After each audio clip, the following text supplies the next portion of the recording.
Good evening. Welcome to another episode of Chris McDaniel's America here on the Midnight Ride Network, your home of the anti-establishment movement in this country.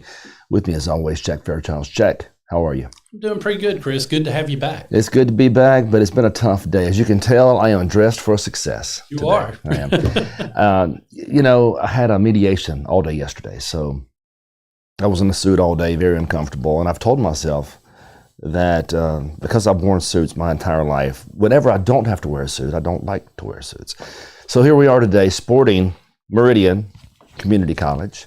You may ask, why would I do something like that? Well, my son, Cambridge McDaniel, has decided to play baseball there next year, and he's super excited. So he got me this sweatshirt, and I am, it's the what are the young folks call this? This is this drip.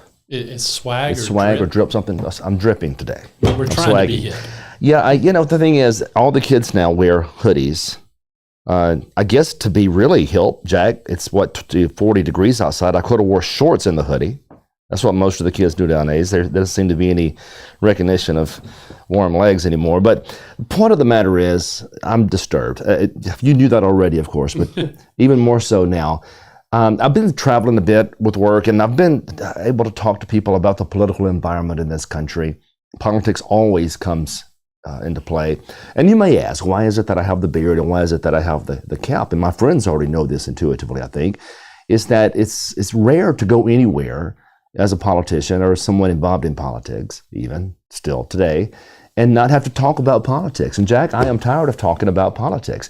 And that's difficult because here we are on a show that's dedicated in large part to culture and politics. But as I travel around and I ask people about the events that are facing this country, they're dropping out.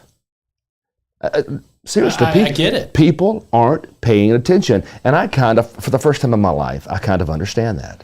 There's so many other things worth doing than to follow the clown show in Washington, D.C., because Washington, D.C. is nothing but a clown show. It is no different than the state capitals.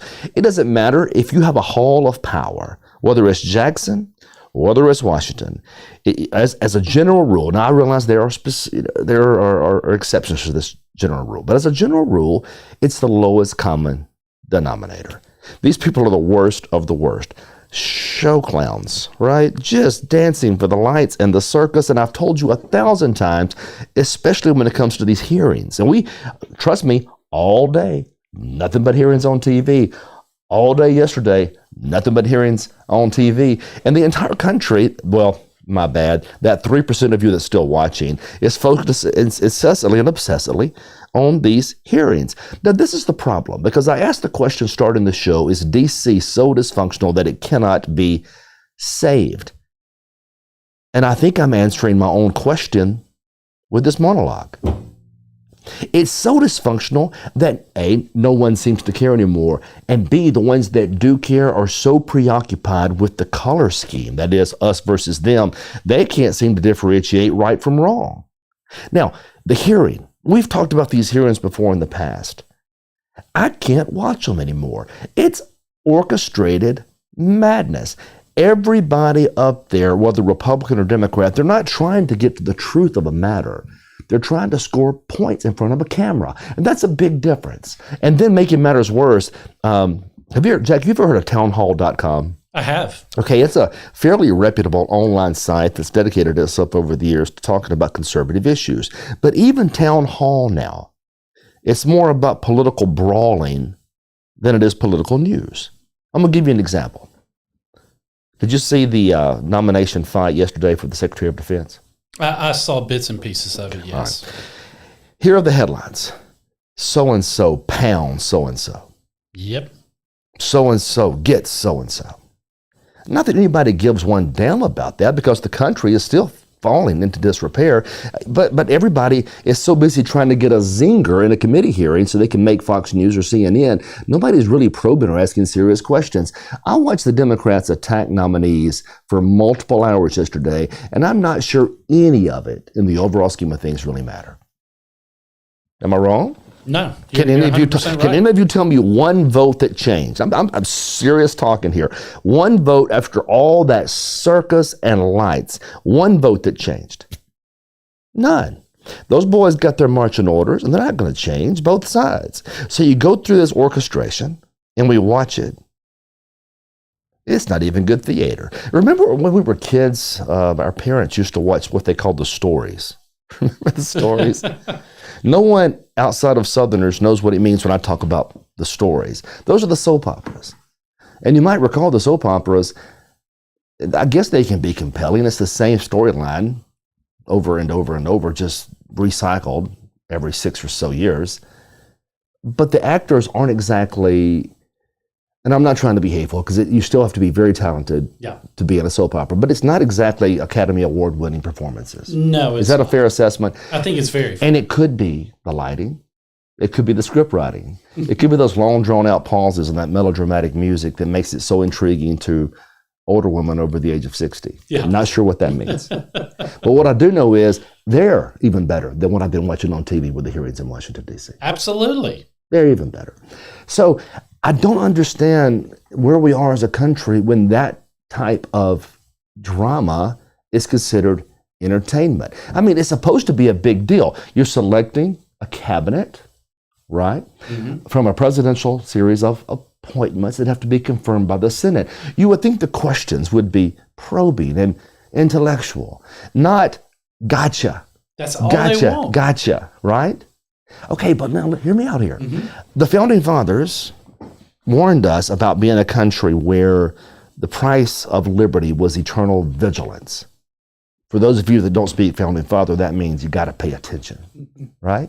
But it's hard to pay attention under these circumstances. A, we have so many other distractions. B, this is embarrassing for a country as noble as ours. It's embarrassing. And it's been this way for a long time. I'm not talking about just the attacks on Trump nominees. I'm talking about the way they've all conducted themselves for as long as I can remember. And now the press is following along. I'm tired of getting emails talking about somebody got somebody in a barb or a jab, verbally speaking. Meanwhile, our debt is $36.7 trillion. Yeah. But we're talking about getting them. And are we getting them? We're not even getting them. And they're not getting us because the votes are already baked in. I think, honestly, as much as I believe in transparency when it comes to government, letting those cameras in those hearing rooms might have been the worst thing that ever happened. Because all of a sudden, it wasn't about probing or intellectual questions. It was about gotcha moments for the news channels, right? Absolutely, it is all about the 30-second soundbite. That's all anybody wants now because, A, they know they can utilize that when they run for re-election because, trust me, they're going to run for re-election because they only know one thing, and that's to be running for office all the time. Okay, so get this. They have these plays where a smaller and smaller percentage of the population is hyper-obsessed about. Yeah. And in the plays, they each play a role. And the role is orchestrated and designed. Now, the first role is one of egoist. They're all saying, look at me, look at me. Because you may only have 6 minutes to ask a couple of questions, but by George, you're going to ask some crazy questions so you can get on Fox News or CNN. Yeah. The second, though, is what will Mitch McConnell think, right? What will Thune think? What will the leadership think? Because none of these guys are going to do anything unless they have permission to do it. Going to your point, they're all angling for re-election. This is the way this works. Dysfunctional, dysfunctional, dysfunctional. Everybody in this country, no matter what party you're a part of right now, knows this is all disgusting. Yeah. Everybody knows it. And yet, every party will continue to send the same dysfunctional morons back to the positions of authority for the very reasons you alluded to. Mm-hmm. You orchestrate a moment where you get some press, your name ID goes up, you then bow to the McConnells and the Thunes of the world, and then you raise all of the establishment money, and then you fool the people into thinking that you're a conservative because you got those jabs in. Yeah. Right. Meanwhile, you voted to raise the debt. Meanwhile, you voted to do everything against the Republican platform. But that jab, boy, that 15 seconds for your commercial that you can buy $6 million of will guarantee your reelection. Meanwhile, the people are asleep, again, like me, tuning out or just completely oblivious to there being deceived like always, and nothing ever changes. So I ask the question again, in light of that, in light of watching all this crumble, knowing it's crumbling, and watching nothing change, Is it too late? Is it just too darn dysfunctional to change? Now, I'm going to let you answer that in a second, but I know what some are saying. They're saying, well, Trump's going to change it. I hope you're right. Because Lord knows we're glad he won. And Lord knows he's far better than Biden or Harris or any of them could ever be. But he's one guy against all of that nonsense. And I promise you this, if we don't get serious as a government, if we don't get serious at governing, all they're going to do is wait him out. I told you that 6 months ago. He's going to win. We have all these big plans. They'll obstruct, they'll block. And in 4 years, we will have accomplished nothing. And he'll be gone, and the same rotten, dirty scoundrels will still be in power.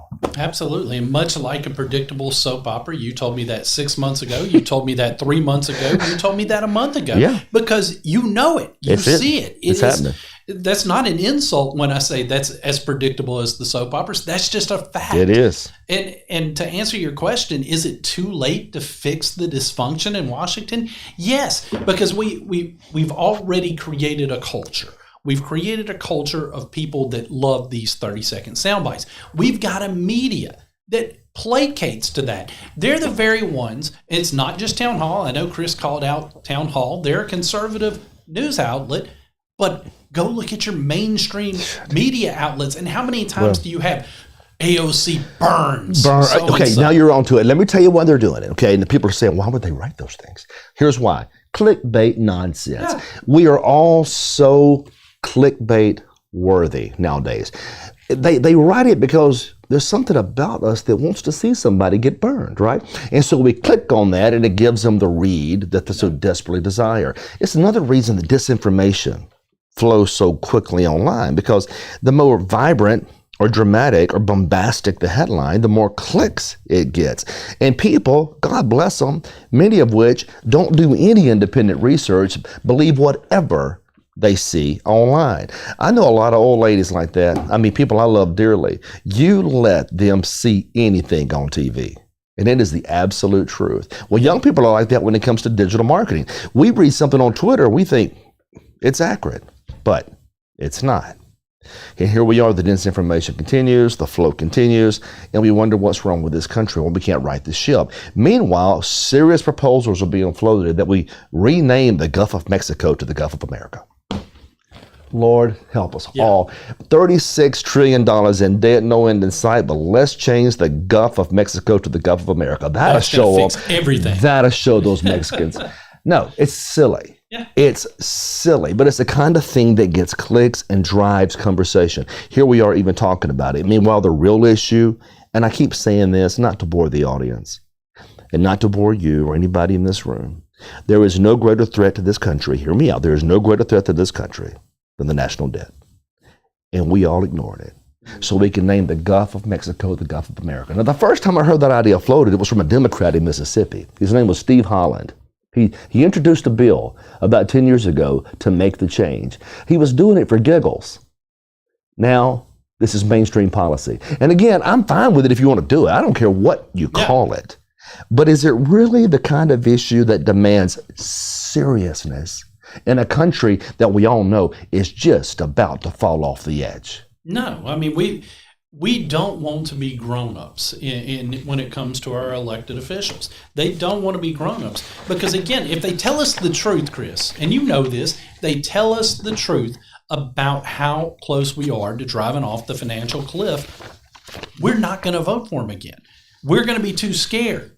We're going to be frightened. We're going to think that they're part of the problem because even though they're the one that was honest, so they don't want to. So they're all in on this scam, and I'll call it a scam. Well, they're all in on trying to cover this up. They're following margin orders because they have to raise the money to get reelected. So, I mean, how many U.S. senators do we have that are truly conservative? Let's not kid ourselves. 5? If that. If that. House members, maybe 30 tops. If that. If that. Meanwhile, Los Angeles is burning. So. New York has proven to us that the justice system doesn't work up there. And this has all happened in a fairly quick amount of time, just the last couple of weeks. It's really interesting, though, because if you look at demographics, people vote with their feet. Did you know that, Jack? I do. Do you know what I mean when I say that? People vote with their feet? I think so, but explain it. Here's what I mean. if people are unhappy about the government of a state they live in, say it's too blue, they move. Guess where everybody is moving from right now? California. Boom. Massachusetts, Pennsylvania, New York. It's not a coincidence that people are moving from these very blue states. So it begs the question, what could be causing that? The answer, lunatic Democrats. That's what's causing it. Yeah. Now, you grow up in a state you may love. No one can dispute that California is a gorgeous state. Yeah. Gorgeous state. And yet people are running from it. You have this massive geography, you have this massive economic engine, this powerhouse, and yet the liberals out there are more concerned about defunding the police and DEI hires than they are just demonstrating proper leadership. And you look at Los Angeles, God bless it. I don't like politicizing that. I really don't, because people are truly suffering. But let's not kid ourselves. If this was just regular people suffering, the news wouldn't care. But when we see Ben Affleck and J-Lo suffering, everybody cares then. Oh, it's now got a face to Now it. it's a national story, because if it's a trailer park in Mississippi, nobody gives a dang, right? But since these nice people are losing their nice homes, it's a national story. But I don't like politicizing it, because they're still people, and they still matter, and their possessions still matter. Yet you're in a city that's been mismanaged. Big time. Okay, Chicago is mismanaged. New York City is mismanaged. It's weird, because the more mismanagement we see, it seems the better chance Republicans have in elections. Have you noticed that? It does. It's like the Democrats are proving to us what we've always said to be the case. They're incapable of being functional. Now, don't get me wrong, we can be dysfunctional as well, but nobody's quite crazy enough to be pushing fresh water into the Pacific Ocean to try to save some fish. Meanwhile, you don't have enough water to put out fires that are raging. And then for them to twist the story, because, if you don't have DEI with the fire department, if you don't have underfunding of goods and services, if you're not wasting the water, if you're not taking care of your basic infrastructure to put out fires, and then a fire starts in a place where fires have always started, what's the first thing the American left does?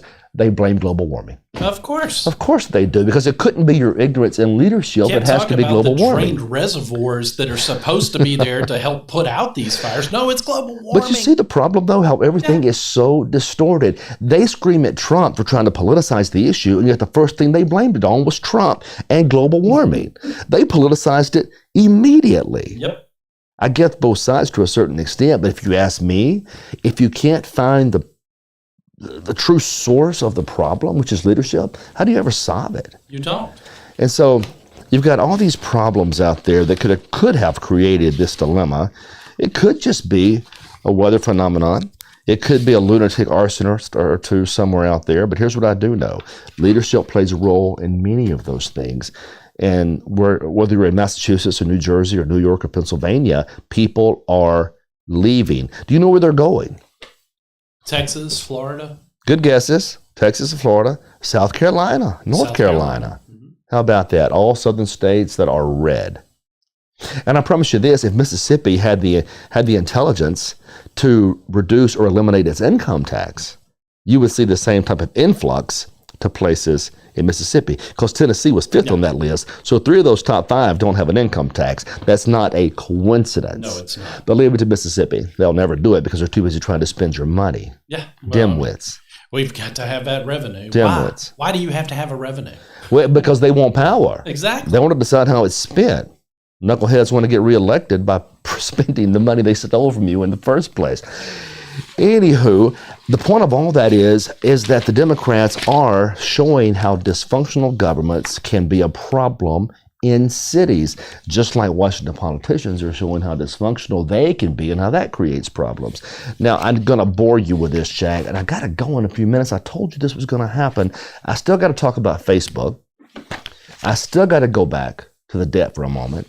And then I got to ask another serious question that doesn't involve Steve Bannon or Elon Musk. Did you see them fighting the other day? They're brawling a little bit. Yes. Why? I mean, how weird. I want you to consider something. They want power, as you were talking about before. Exactly what's going on. See, I have not met Elon Musk, but I have met Steve Bannon. And I've been in rooms with Steve Bannon, and I happen to like Steve Bannon. He is a gracious, kind, intelligent human. But don't think for a second he didn't want control. Yeah, he does. Okay. Now, Musk, You don't earn the amount of money he's earned in a lifetime unless you likewise want control. Yep. And that's okay. I mean, nobody should be mad at Musk for being a rich guy. He's done very well for himself for many different reasons. What I find perplexing is how we're right on the cusp of taking control of Washington, and we can't even get along in our own tent. And so Bannon's talking about kicking Musk to the curb. Yeah. Memo to my friend Steve Bannon, Musk raised $250 million for Trump. He ain't going nowhere. Yeah, and correct me if I'm wrong, Chris. Didn't Bannon already once get kicked to the curb during the first minutes? So he did. Who's more likely to get kicked to the curb? It's hard to say. Everybody gets kicked out at least once. It's fair. And so you get into a line, get kicked out, you get back in. And so Bannon, again, I wish they could find a way to bring peace to it other than the bombastic nature of the attacks, because Bannon basically just said that he's kicking him out. I'm not sure he has the power to do that. I don't think he does. I wish they could, join hands, maybe go on a yacht together, have a good time. There's enough money to go around there, obviously, and find peace. But I'm not sure it's going to happen. And it's all of these problems occurring as we should be trying to take control and pass a legislative agenda, which, by the way, is going to be darn near impossible under these facts. With that said, also, which one do you want to talk about? I'm almost out of here. I'll let you choose, because if I had my option, I want to talk about the debt. I think the debt's the most important. I think we have to. I think you've already laid it out. Don't be mad at me. Jack wants to talk about the debt. He wants to talk about it. There used to be a theory. And it goes all the way back to great thinkers, Milton Friedman and others. Grover Norquist, who is still a great thinker. He's still up there working for tax reform in Washington. He's another guy I've met and I happen to like very much. The question is, how do you get control of this big, nasty federal government? Every problem we face, believe it or not, starts in a little space just north of Virginia. Don't kid yourself. Those dimwits, those power-hungry, ambitious, egoist, establishment politicians, they're not your friends. And they live there. Oh, by the way, I'm on a tangent now. 5 of the most wealthy counties in the country surround D.C. Let that sink in. It was supposed to be the least powerful government. It was supposed to be a passive government that handled mostly foreign affairs. All the wealth is accumulating there because that's where the favors are being doled out by your establishment fiends. Okay. Anyway, there used to be a theory. How do we get the government under control? Friedman, Norquist, others said, well, you starve the beast. Well, that sounds dramatic, starve the beast. Here's their thought process, and I actually liked it. Not sure it's working, but I liked it. You starve it by cutting taxes. Hence, politicians don't have as much money to spend. Therefore, you think government would shrink. One fatal flaw in that logic. Nobody cares about deficit spending. So even if you reduce taxation and there's less money coming into Washington, they just still print and spend like crazy, or borrow and spend like crazy. So even though you're reducing, you think, the size of government, you're not. You're just adding to the debt. That was called starving the beast. Now they're trying to reanalyze how to handle this next approach because it's not working. And it's not working because politicians are concerned about spending. And they're not concerned about spending because people don't seem to care. Why is that? Is it because half the folks don't pay income taxes? Probably. I mean, if I happen to be in a good place where I don't pay income taxes, do I really care about deficits or debts? Or is everything just free to me, right? Everything's just free to you. And that might be a problem because half the people in this country don't pay income taxes. But the other problem is this: if you try to find ways to reduce it by reducing taxation, it doesn't seem to work. So now the question is, and we've been saying this, those of us in the South, for a long time. I've been saying it a lot since 2014. What's the next best way to reduce the size of the federal government? You don't necessarily have to starve the beast, you starve its responsibilities. Does that make sense? You're not starving the beast, you're starving its responsibilities. You're saying the federal government is trying to do too much. And so now we don't starve the beast by not giving it money, although that's a good first step. We withdraw its ability to affect change in the states. And now the beast shrinks automatically. It doesn't take as much to run a beast that doesn't have as many responsibilities. And that's the key there. And I think that's going to be the next step. Here's the problem. There's always a problem. Elon Musk and his buddy in this Department of Governmental Efficiency. Ramaswamy. Yeah, you're going to get sued for that. This Doggy Department of Governmental Efficiency. Yeah. You've seen it? Oh, yeah, I've seen it. Let me talk about how messed up all this is. Now, listen, I love the idea. We've talked about that. I think this is a great idea until you start looking at the details. Have you seen the details of it? I mean, really. I'm curious to see where you're going. So I'm going to say no. All right. Well, here's the thing. The devil's always in the details. So they have a department, ostensibly, is going to be there to cut spending. That's a great idea. To reduce federal regulations. That's a darn good idea. Needs to happen. But then we see the rules. But the rules are out now. The rules are out. They admitted the other day that entitlements are off the table. Can't be touched. Of course not. That's 70% of the budget. Yep. It's off the table. It's also unlikely, you tell me if I'm crazy, that they would touch defense spending. No, they're not going to. They're Republicans. Listen, they definitely listen to me. That's 15%. Yep. Of the math. Okay, so we're $36.7 trillion in debt. We're adding 2 to 3 trillion every year at this stage, and 85% of the budget is beyond the scope of the Department of Governmental Efficiency. 85%. That means they can touch 15% of it. What are they going to accomplish? So they're basically another pointless government agency because they can't do anything. Their hands are tied. And that was the point I was making earlier. They're tied by bureaucrats, and they're tied by restrictions and rules, and they're tied by politics and the establishment. And so you have this great idea, but 85% of the total budget can't be touched by them. How successful do you think they'll be? Not very. Not at all. I don't see how you can be, Chris, because again, you can't touch. The entitlements have to be touched. They have to be on the table. If you're going to be for government efficiency, if you're trying to make sure that everything is being run efficiently, I can't think of an area where there's not more abuse and more waste than government entitlements, because we see it every day. Well, here's the thing, too. It gets really tricky. Because Medicare and Medicaid and Social Security, which, by the way, the whole notion that Social Security is an entitlement is problematic. The government steals that money from us. Yep. The theory was they would hold it for us, what Al Gore called a lockbox. Remember that whole debate? He's a lockbox, and he's going to hold the money. Well, these dimwits didn't hold the money. They spent the money, and they put in its place IOUs from the Department of the Treasury. And so now even Social Security, a treasured American program, is completely upside down and politically untouchable. And it really should be. And I'm going to tell you why. Because it's our money. Yeah, we were promised it. It's the most frustrating thing in the world. And get this. Now I'm going to blow your mind. And now they're trying to reform it, depriving people of the money that was stolen from them. And they say, well, we'll implement, wealth test. And if you have prosperity, maybe you don't get Social Security. You stole my money. Yeah. And now you're going to punish me for being successful. Leave it to the feds. They shouldn't touch Social Security. They ought to do everything in their power to make sure we all receive what they stole from us in the first place. Yeah. But to do that, the other stuff's up for grabs. It has to be. But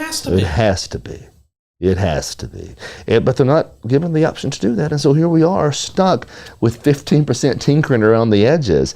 That's not going to get it done.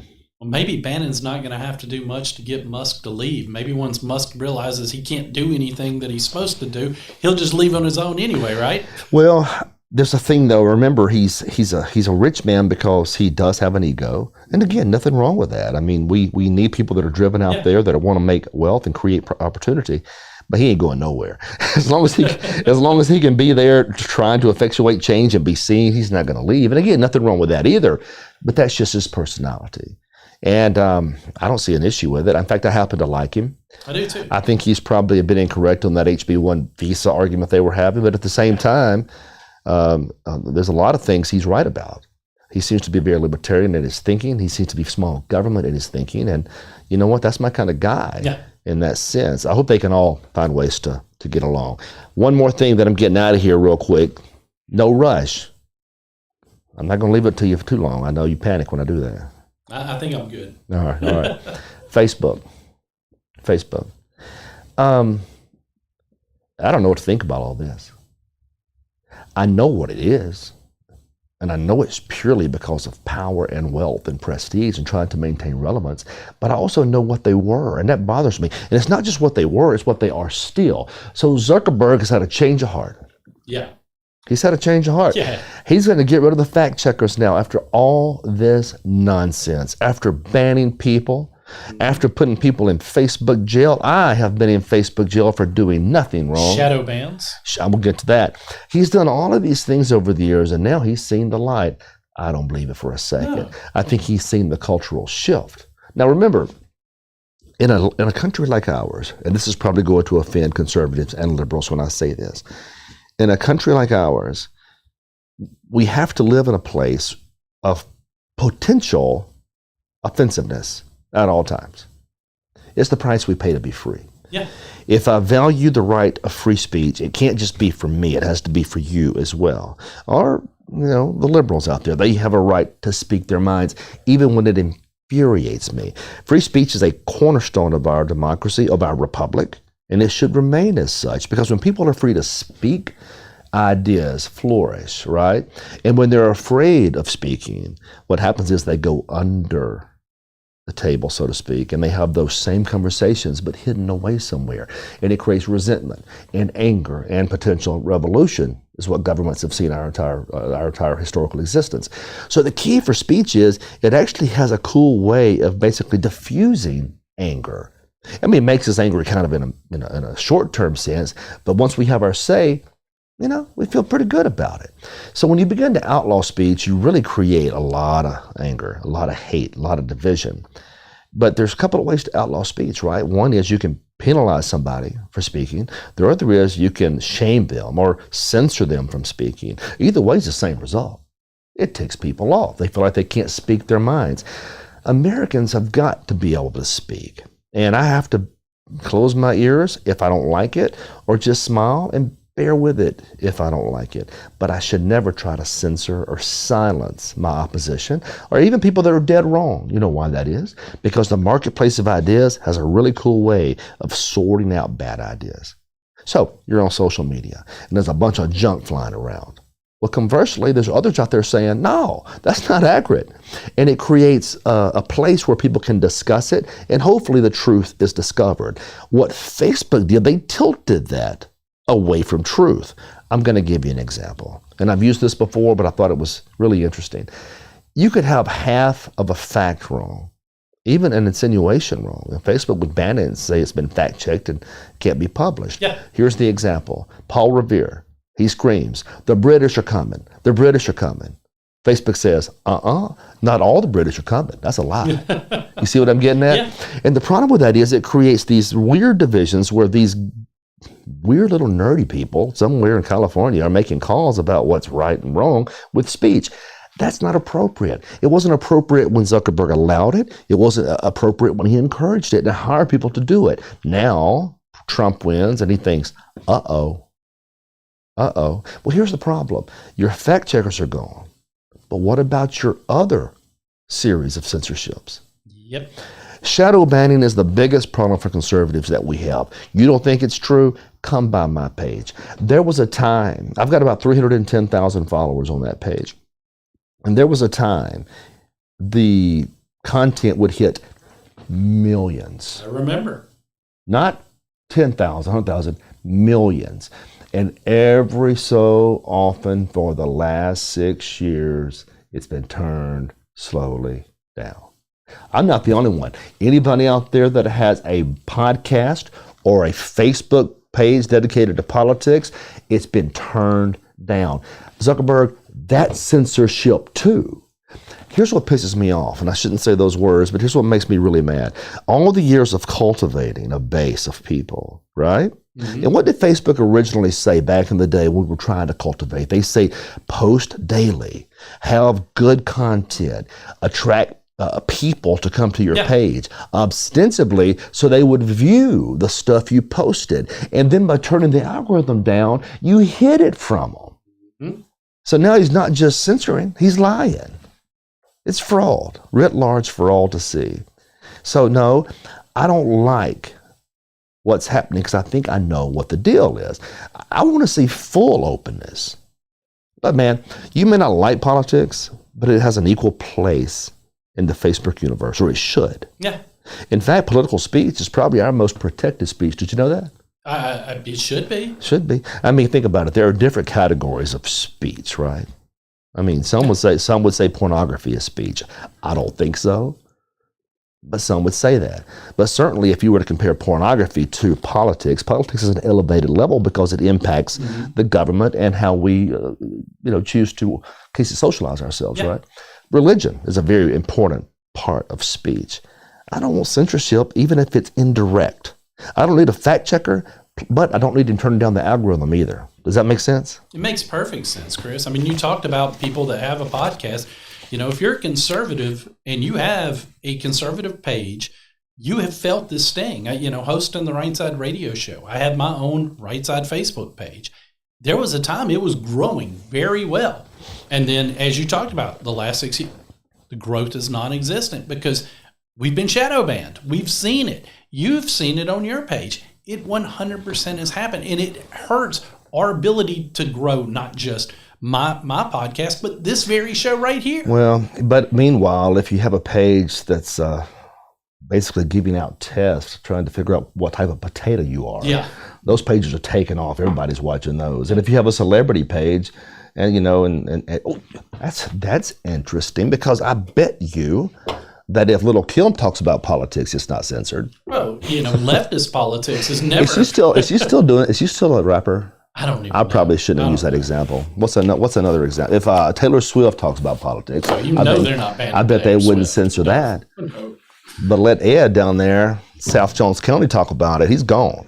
No, Doesn't make a lot of sense. No, they're not going to ban Taylor Swift. Matter of fact, they'll probably promote her and her idiot football playing boyfriend nonstop for the next 18 years because, God knows we need to see more of them on our television screens. Well, she's if you're 12 years old, she's incredibly talented. And I'm not saying she's not talented. I don't want to get Swiftie attacked. I'm just saying that I don't know anybody over the age of 25 that listens, but whatever. Yeah. Whatever. Maybe I'm wrong because moms and dads have to take their kids. Yeah. Now, if I was a dad and my son wanted to go, I'd be troubled. You should be. If it was your daughter, but it's if I was a dad and my daughter wanted to go, I'd probably go and wear earplugs or something. Watch a game on the iPad or whatever the case may be. Anyway, I think it's about time for a break. We need to do a commercial break. I'm going to have to go real quick.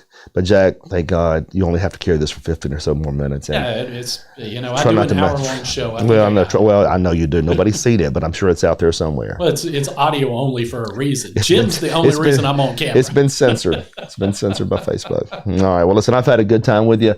I am going to make some phone calls for work before I get fired. In the meantime, let's take a commercial break.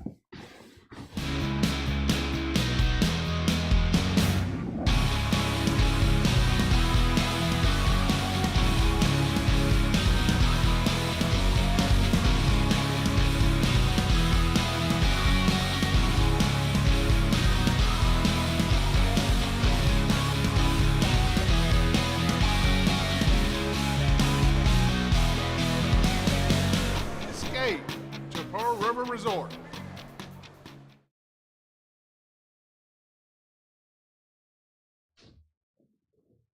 All right, guys, welcome back here to Chris McDaniel's America. Of course, Chris had to duck out.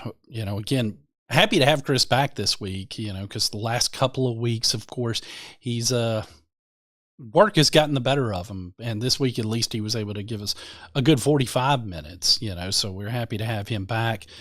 He's not in any danger of being fired, though. Don't worry about that. Chris is his own boss. Who's going to fire him? Come on now. Anyway, before we get into anything else, again, if you've not checked out the Midnight Rides Facebook page, if you've not checked out Senator McDaniel Facebook page, the Right Side's Facebook page, let's give a little bit of a kickback against this censorship that we see, these shadow bans that we're seeing Facebook have. So take a moment, go to the Right Side's Facebook page, like it. Go to the Midnight Rides Facebook page, like it. If you're watching us on the Midnight Rides Facebook page and you haven't liked Chris McDaniel's Chris McDaniel page, like that page. Let's fight back against some of the shadow ban. I'm hopeful that maybe with the fact checkers gone, that maybe we'll start to see some of the shadow banning go away. But I'm skeptical. I'm just like Chris. I like this is the move that we're hearing, but this isn't a move that Zuckerberg's doing because he actually believes in it. This is a move that he's doing because he has a belief that if he goes ahead and at least gets rid of the fact checkers, that he can be on Trump's good side. Again, he's protecting his empire. That's exactly what he's doing, people. Let's not be fooled here. We know 100% what he's doing when it comes to this. He's protecting his empire. It's a smart play on his part. I don't fault him for wanting to protect his little empire, but at the same time, I don't trust him.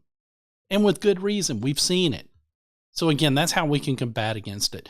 Go and like the Facebook pages. And while you're at it, share them. Share them so other people can see them, and you can help us grow. And that would be a good thing for the entire network if you went out there, and not just our network, but any piece of conservative content that you like. Don't just read the stuff. Don't just listen to the podcast. Go and share it. Because again, you cannot just trust that it's going to be seen by everybody because the page is there or because they post regularly. Because if they've been shadow banned, I'm here to tell you, you're not going to see it. Now, switching gears into another story, we've covered the Joe Biden pardons a little bit, but one of the things that we're seeing now is Biden talking about the potential of these preemptive pardons. These preemptive pardons, again, no crime has been done, but just in case they need it. To me, that's almost an admission that something went on that was not on the up and up. Well, of course, we've heard him talk about how he may give one of these preemptive pardons to Liz Cheney and others. There's at least been one who has come out and is requesting a preemptive pardon. That's right. Mississippi's own Benny Thompson, he's in the news because he is asking or saying that he would like to get the preemptive pardon. He was the chairman of the January 6th committee that has left a lot of questions because there's a lot of files that are missing now. So there's a lot of questions about how much of this was on the up and up. So he is 100% pushing to see if he can get one of those preemptive pardons. Look, Benny Thompson, and I live in Mississippi. I grew up in Vicksburg, Mississippi, which is in the 2nd Congressional District. There was a period in my life where Benny Thompson was the elected representative for the district I lived in. Now, notice I didn't say he was my representative because Benny Thompson never represented us. He only represents Benny Thompson. Benny Thompson is an embarrassment to the state of Mississippi. And all you have to do is go look up Benny Thompson, things he said, the positions he's taken. You understand that this guy is an embarrassment to the state of Mississippi. And here he is begging for a preemptive pardon. I hope that you don't get one. But at the same time, I hope that they don't come after you unless there's credible evidence. I may not like you, but I want there to be credible evidence before they come after you, of course, because I don't want to see further political prosecution just because I disagree with you, because that's a dangerous precedent that the Democrats started when they went after Trump in the first place. We need to get away from that, and I think we will. But it's going to be interesting as we continue to view how things play out when it comes to that. We're in the end game of the Joe Biden presidency, and thank God we're in the end game. But of course, he's throwing out a lot of idiocies to close out his time in office. We've already seen it with the offshore drilling ban. We're seeing it with, different ideas. He's trying pretty much, if America voted against it last year in the elections, Joe Biden's trying to see if he can executive order it through in the 0 hour. So hopefully this is not one of the ones that happens. But of course, I would be remiss if I didn't talk about this this bill that passed the House. Now, it's still got to go to the Senate, and this bill was one that was going to ban biological men from federally funded K through 12 women's sports. And this is a good bill because, again, women's sports needs to be protected. Look, I can talk about issues I have with Title IX all I want, but the idea behind Title IX, the idea to give female athletes an opportunity, was a solid idea. Did government institute it correctly? No, because government instituted it. But that's not the debate right now. The issue at hand is, again, they created this Title IX because they wanted to give opportunities to little girls to be able to play sport, to women to be able to play sports in college. And now you're wanting to take these opportunities away from them and give them to biological men, all because you've created a new class, a new group, a new minority that you can try to politicize, victimize into becoming your next strong voting bloc. And that's it. Make no mistake about it. That's all the Democrats want with this issue. They don't care about transgendered people. They don't care about their plight, their rights. They don't care. They're politicizing it because they're hoping they can become a true voting platform. They're ignoring the very things that cost them the election last year. They're ignoring that these are the issues that led to them losing the White House, losing control of the Senate, not regaining control of the House. These type of issues are the very issues that they lost on, but they can't seem to back away from them because they only know victim mentality. That is the game that they have played nonstop, victimhood. They want to create another victim class. That's how they think they win. And in their defense, it's how they've won in the past. They have 100% won by going down this victimhood path multiple times. Well, this bill, again, it's a bill that makes perfect sense. Well, wouldn't you know, the Hakeem Jeffries, the Democrats' minority leader, I believe he's the minority leader now. Yeah, he's the House minority leader. Hakeem Jeffries from New York. He came out and said that this new bill would create a situation where child predators would be unleashed on the children of this country. And that's why you saw a significant number of Democrats say this is a federal government overreach and it's unacceptable. Now let that sink in for you for a second, because again, this is another example of the Democrats are insane. Because Hakeem Jeffries says with a straight face that this is going to open the door for predators. No, allowing men in women's sports, that's opening the door for predators. That's opening the door for folks who want to pretend just so they can sneak in that women's, and don't think that doesn't happen because we've already seen reports of it. This is one of the most ridiculous statements I've seen in a long time. He continued, he said, House Democrats believe that fairness and safety in sports, particularly as it relates to our children, our girls and boys who are playing either non-competitive sports, recreational sports, or competitive sports all across the country, these are important principles, and we support that. However, House Republicans are not serious about addressing any issues related to competition and safety. Democrats haven't even put out a bill to address this issue because they think it's perfectly acceptable. They think it's perfectly okay. It's perfectly logical. Live your truth. That's what they say all the time. They have no problem with a biological male playing in female sports, taking an opportunity away from a female.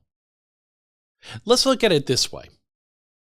And again, I'm talking to you, liberal parent out there who is trying to understand why this is a problem. Let's say that you have a little girl, biological little girl, just to be clear. Let's say she has worked her butt off to be on the soccer team. She has worked for years. She's put in hard work. She's gone to every practice. She's gone to coaches. She's taken lessons. She's worked really hard. She's a really good player. She's not the best, but she's a really good player. She's one of those players that's right on the fringe of making a team. Well, what happens when your little girl, she goes and she tries out for the team, and it comes down to her and one of these transgenders, one of these biological males who has an advantage over her already, and he gets her spot? Is that fair? Does that work for you? Is it justice because he decided I'm a she now? Is that justice that your little daughter doesn't get to play the sport that she's worked her tail off, that she's tried to fight so hard to be on that high school team, to be on that college team? Is it fair to her that her opportunity was taken away from her and given to a biological male? If you say it is, then I think you're insane. I also question if you're truly a loving parent, because again, every parent I know would say it's 100% unfair, that you cannot take these opportunities away from biological females and give it to a male. This goes counter to everything that Title IX was created for. The whole purpose was to give women, biological women, the opportunity to play sports. And yet here you are, you've got only 2 Democrats, only 2 in the entire House voted for this bill. The rest are insane. The rest see no problem with a biological male taking an opportunity away from a female. The rest have no issue with it. This is part of the problem in this country these days, is the fact that so much of this stuff that if you go back 10 years ago, you don't even have to go back 20 years, go back 10 years ago, nobody would have agreed with the idea of allowing a biological male to take a spot away from a biological female on the women's team. Wouldn't have happened. This wouldn't have been a discussion. Go back 20 years ago, and people would have been telling you straight up that this whole transgender phenomenon is a mental illness. And I hate to break it to you, it is a mental illness. They don't understand certain things. Now, look, if you're a grown adult and you want to wake up tomorrow and decide that you're a princess and you want to go live life as a woman, knock yourself out. I have no problem with you. Where I have a problem is these people that are forcing it on their children. Where I have a problem is us saying that an 8-year-old, a 7-year-old, that they can make a decision that will alter their life forever, and make a decision that, you know what, I don't want to be a little boy anymore, I want to be a little girl. We don't trust you to vote in this country until you're 18. You can't buy nicotine until 18 or 21. You can't buy alcohol until you're 21. You can't serve in the military until you're 18. You can't get credit cards until you're 18. Why? Why do we have these age restrictions in the first place? Because we understand that the young mind is not developed enough to comprehend certain things yet. That's not an insult to a child. That's just a fact. I mean, again, if you're a parent and you've got a young child, go a week without helping them pick out what to wear. and watch some of the interesting things they show up wanting to wear out in public. You see it firsthand. Yet that same 6-year-old, they can't pick out clothes that wants to wear their Batman costume every day, no matter how dirty it is, they can decide that they don't want to be a little boy anymore. You can trust, their mind is so advanced now that they comprehend that. They don't, people. It's insane that the left has gone down this. This is one of the bridges that they want to die on. This is one of the forts they will stand in front of and hold their shield up high and continue to fight for. These are common sense things, people. Again, adult, you want to go down that path, you want to live your life as a female, even though you're a man, that's fine. That's fine. Knock yourself out. But when we're targeting kids and we're taking opportunities away from women, I want better you too. Again, we're constantly, and I agree with this, a man should never strike a woman. Just a fact. It should not happen. Yet on this subject of transgender, the left, the very people who will fight against domestic violence, they will also fight to give a man an opportunity to step in the ring with a woman just because he now identifies as a female. They'll fight for that. We've seen it. We know it's happened. So again, this is where their insanity goes when it comes to this issue.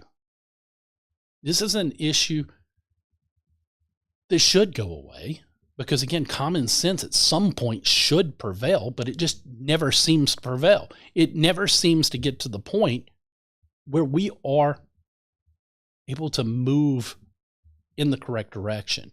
We're never able to get it right down the path that it should, but because the left's insane. When you got the Hakeem Jeffries of the world, who says things like this, or when you got AOC, that's right, that brain trust up there in New York. If you listen to this morning's Morning Coffee episode of The Right Side, I pretty much laid into her for her stuff for her comments on this, because again, she's another brilliant one who wants to defend the rights of the transgender over the rights of women. She's one of the ones who threw out this whole idea that, well, Republicans have been against Violence Against Women Act, and yet she's one of the ones who will allow a male in female sports. And that doesn't matter if it's a combat sport or what it is. She's okay with it. I want some consistency, people. That's all I ask for. If you're okay with that, then don't lecture us about violence against women, because you're obviously okay with violence against women, as long as it's done under the guise of a man pretending to be a woman, I guess. Then it's okay. Then we can turn a blind eye to it. Right, AOC? I'm not sure what you're going for here, but this is the way how I take it. This is the insanity of the world we're living in today. We're in 2025. These are the type of things that we should be evolved past. I don't buy into this nonsense of gender is fluid. They tell you that all the time. No, gender might be the made up thing. Your sex is what you're born as. You're born as a man or you're born as a woman. It's that simple. You don't get to wake up one day and decide otherwise. And if you do, there's probably some chemical imbalance going on in your head. For centuries, this was considered a mental illness. Yet over the last couple of years, we've become more enlightened. We understand it better. No, we've become dumber. I often say on The Right Side, I've actually worn a shirt on this show that says it. We're living in the dumbest timeline. Stories like these, the fact that this is a conversation that we still have to have in 2025 is further proof that we are, in fact, living in the dumbest timeline. Goodness, folks, it's been fun being here this week. And, of Of course, was happy to have Chris back for the first 45 minutes or 45 minutes. I don't know how long we had him today, but great to have Chris back. We look forward to being back with you guys again next week and continuing to grow the Midnight Ride platform. Again, don't forget, go like and share our social media pages, the Midnight Rides Facebook page, the Facebook page of the Right Side Radio program, Senator Chris McDaniel's Facebook page. Make sure you're sharing those. Let's get around some of these shadow bans. It'll be a big help. But thank you guys again for watching and listening to Chris McDaniel's America here on the Midnight Ride Network, your home for the anti-establishment movement.